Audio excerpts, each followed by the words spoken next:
Encounter news. अब लेंगे हर खबर की खबर।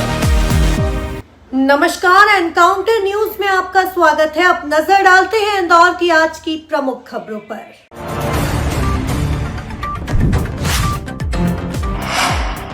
बहुचर्चित फिल्म हक के रिलीज पर अब कोई रोक नहीं रहेगी। मध्य प्रदेश हाईकोर्ट की इंदौर खंडपीठ ने शाहबानो की बेटी सिद्दीकी बेगम खान द्वारा दायर की गई याचिका को खारिज कर दिया है। दरअसल शाहबानो की बेटी सिद्दीकी बेगम का आरोप था कि फिल्म हक में उनकी मां शाहबानो के जीवन से जुड़े घटनाक्रम को बिना अनुमति और तथ्यों से परे दर्शाया गया है। उन्होंने अदालत से मांग की थी कि फिल्म के प्रदर्शन पर रोक लगाई जाए। वहीं फिल्म निर्माता जंगली पिक्चर्स की ओर से पेश हुए अधिवक्ता ऋतिक गुप्ता और अजय बागड़िया ने अदालत में दलील दी कि फिल्म एक काल्पनिक कथा पर आधारित है और इसका उद्देश्य किसी व्यक्ति या समुदाय की भावनाओं को ठेस पहुंचाना नहीं है। अदालत ने निर्माताओं के तर्कों से सहमति जताते हुए याचिका को खारिज कर दिया है। पहली बात तो जो पिटीशन फाइल करी गई थी वो शाहबानो जी के लीगल हायर द्वारा करी गई थी। हम उसमें जंगली पिक्चर्स की तरफ से थे, जो कि रिस्पोंडेंट नंबर 5 है, जो कि प्रोड्यूसर थे फिल्म के। इस मूवी में उनके द्वारा ये तर्क रखे गए थे, सबसे पहला कि ये मूवी डिफेमेटरी है उनके जो पूर्वज थे उनके लिए, शाहबानो जी के लिए। दूसरा उनका ग्राउंड ये रखा गया था कि हमने उनकी परमिशन नहीं ली है। उसके बाद तीसरा ग्राउंड उनके ये रखा गया था कि जो उनकी पर्सनैलिटी राइट्स है उस और प्राइवेसी राइट्स है उसमें हम इंटरफेयर कर रहे हैं। ये तीनों के तीनों तर्क मान्य न्यायालय द्वारा रिजेक्ट कर दिए गए हैं। मान्य न्यायालय द्वारा हमारे तर्कों को एक्सेप्ट करा गया और उन्होंने स्पेसिफिक मेंशन करा है दो तर्क का। पहला, जब फरवरी 2024 में आपको पता था कि फिल्म रिलीज़ होने वाली है, उसके आर्टिकल छप रहे न्यूज़ में, और आप मूवी रिलीज़ जो कि 7 नवंबर को, और इसके एक हफ्ते पहले आके बोल रहे हैं कि नहीं ये फिल्म का गलत है, रिलीज़ गलत है। दूसरी बात ये कि CBFC से कभी भी किसी मूवी को सर्टिफिकेट ग्रांट हो जाता है तो सेक्शन 5B में स्पेसिफिक मेंशन है कि जितना भी प्रोसेस है उसमें डिफेमेटरी कंटेंट नहीं है, सारी चीज़ों का CBFC सेंसर बोर्ड केयर करती है, उसके बाद ही सर्टिफिकेट ग्रांट होता है। और अगर उस सर्टिफिकेट से आपको इशू है तो आपको सेंट्रल गवर्नमेंट के पास जाना था, जो कि आप बिल्कुल भी नहीं गए हैं। और इसी वजह से माननीय न्यायालय द्वारा स्पेसिफिक मेंशन करा गया है कि उनकी petition is completely devoid of merits and hence dismissed.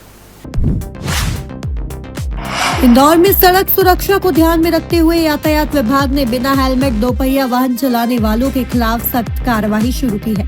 Motor vehicle act की धारा 129 के तहत बाइक चालक और पीछे बैठने वाले दोनों के लिए हेलमेट पहनना अनिवार्य किया गया है। इस नियम का उल्लंघन करने वालों पर एक्ट की संबंधित धारा के तहत चालानी कार्रवाई की जाएगी। यातायात पुलिस द्वारा विभिन्न चौराहों पर लाउड स्पीकर से संदेश प्रसारित किए जा रहे हैं और नागरिकों को हेलमेट पहनने के लिए प्रेरित किया जा रहा है। इसके साथ ही 20 हेलमेट का प्रतीकात्मक वितरण भी किया गया। शहर के 8 प्रमुख स्थानों पर पुलिस टीमों द्वारा जांच अभियान चलाया जा रहा है। मोटर व्हीकल एक्ट है, उसमें सेक्शन 129 सेक्शन है, उसमें कंपलसरी हेलमेट पहनने का वहाँ पे उसमें बताया गया है। उसमें 129 सेक्शन में राइडर कौन रहता है, उनके साथ पिलियन राइडर मतलब पीछे बैठने वाले सवार दोनों को हेलमेट पहनने का अनिवार्यता के बारे में उसमें उल्लेख किया गया। और इसमें कोई भी उल्लंघन होता है तो MA एक्ट के 194 सेक्शन उसके अंतर्गत उनके खिलाफ चालानी कार्रवाई करने का भी उसमें प्रावधान दिया गया। इसके अलावा भी सुप्रीम कोर्ट की बहुत सारे जजमेंट्स है, उसमें दोनों सवारों को कंपलसरी हेलमेट पहनने का प्रावधान है। और क्योंकि आप सभी को भी पता है कितने भी एक्सीडेंट्स होते हैं उसके लगभग 90% से ऊपर मोटर व्हीकल्स का एक्सीडेंट होता है, उसमें डेथ होता है, मृत्यु, वो बिना हेलमेट से गाड़ी चलाने की वजह से उसका मृत्यु होने का पाया गया। हमारे पास प्रॉपर डाटा भी है। इसके लिए PHQ द्वारा और हमारा इंदौर पुलिस द्वारा आज से एक हेलमेट का अभियान का हम लोगों ने शुरुआत कर रहे हैं। इस अभियान के अंतर्गत हम लोगों ने पहले जागरूकता अभियान चलाएंगे, लगातार हम लोग चला ही रहे। आज एक प्रॉपर जागरूकता अभियान लोगों को समझाइश देंगे। आगे का राइडर और पीछे बैठा हुआ सवार पिलियन राइडर बोलते हैं हम लोग, दोनों को भी हेलमेट पहनने के लिए हम लोग उनको जागरूक करेंगे। और उसके साथ हम लोगों ने आज 20 हेलमेट्स का वितरण भी हम लोगों ने आज एक चौराहे को चिन्हित करके करने वाले। इंदौर में सरकारी राशन के चावल की कालाबाजारी के मामले में सुप्रीम कोर्ट ने बड़ा कदम उठाते हुए चंदन नगर थाने के टीआई इंद्रमणि पटेल और क्षेत्रीय एडिशनल डीसीपी दिनेश अग्रवाल को तलब किया है। मामला आरोपी अनवर हुसैन से जुड़ा है, जो जेल में बंद है और जिसकी जमानत याचिका निचली अदालत में खारिज कर दी गई थी। मार्च 2025 में चंदन नगर इलाके में चावल की कालाबाजारी का बड़ा मामला सामने आया था, जिसके बाद पुलिस ने आरोपी अनवर हुसैन को पकड़ा था और उसे काला बाजारी के मामले में जेल भेज दिया था, जबकि अनवर ने अपने वकील के माध्यम से जमानत अर्जी दाखिल की थी, जहां सेशन कोर्ट, जिला कोर्ट और हाई कोर्ट से जमानत की अपील खारिज हो गई थी। इस मामले में अनवर के वकील की ओर से सुप्रीम कोर्ट में जमानत याचिका दायर की थी।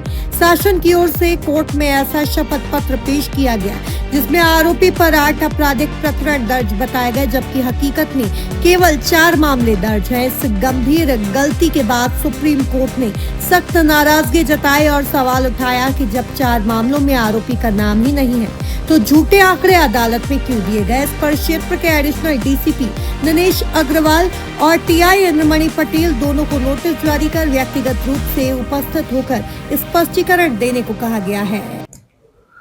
चंदननगर थाने के अंतर्गत एक आरोपी को इसी एक्ट में और धोखाधड़ी की धाराओं में पकड़ा गया था और कालाबाजारी करते हुए और उसमें एफआईआर रजिस्टर की गई थी और उसको जेल भेजा गया था। उसने अपनी बेल एप्लीकेशन माननीय सर्वोच्च न्यायालय में लगाई थी, जिसके तारतम्य में सर्वोच्च न्यायालय के द्वारा निर्देशित किया गया है, कुछ निर्देश दिए गए जिनका अक्षरश पालन किया जाएगा। इस जो आरोपी है, इसके पूर्व में 5 अपराध हैं, जिसमें से 3 उसके ईसी एक्ट के तहत मामला पंजीबद्ध है। इसमें माननीय सर्वोच्च न्यायालय द्वारा दिए गए निर्देशों का अक्षरश पालन किया जा रहा है। इंदौर महापौर पुष्यमित्र भार्गव ने इंदौर विधानसभा 3 और 5 की समीक्षा बैठक ली। इस बैठक में सभी वार्ड के पार्षद शामिल हुए। सभी पार्षदों ने अपने अपने वार्ड की कार्यप्रणाली के बारे में चर्चा की। महापौर से मुलाकात कर पार्षदों ने उनके वार्ड में अधूरे पड़े कार्यों को बताया और जल्द से जल्द उन्हें पूरा करने के लिए आग्रह किया। इस समीक्षा बैठक में नगर अध्यक्ष सुमित मिश्रा, विधायक गोलू शुक्ला और MIC मेंबर भी शामिल हुए।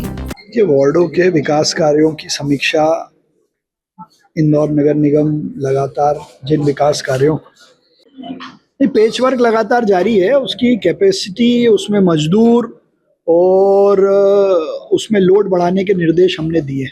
नहीं, जिन एजेंसियों के पास काम है उनके मजदूर रात को काम कर रहे हैं, तो जहाँ जहाँ काम हो रहा है मैं देखने जा रहा हूँ ताकि समय पे और क्वालिटी का काम हो और पेचवर्क क्वालिटी का हो।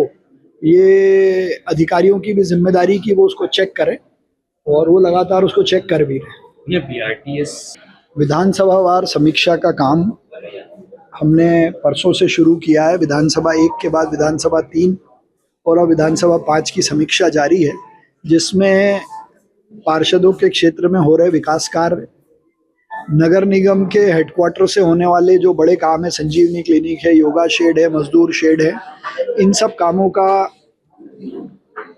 अवलोकन और इनका रिव्यू कर रहे हैं। जो लंबे समय से रुके हुए काम है वो जल्दी से शुरू हों, जहाँ अवैध अतिक्रमण हो वो अतिक्रमण हट के काम शुरू हों। तो इस सब पे पार्षदों ने कई सारे रिव्यू दिए हैं, जिनको तय समय में करने के निर्देश हमने जारी किए हैं।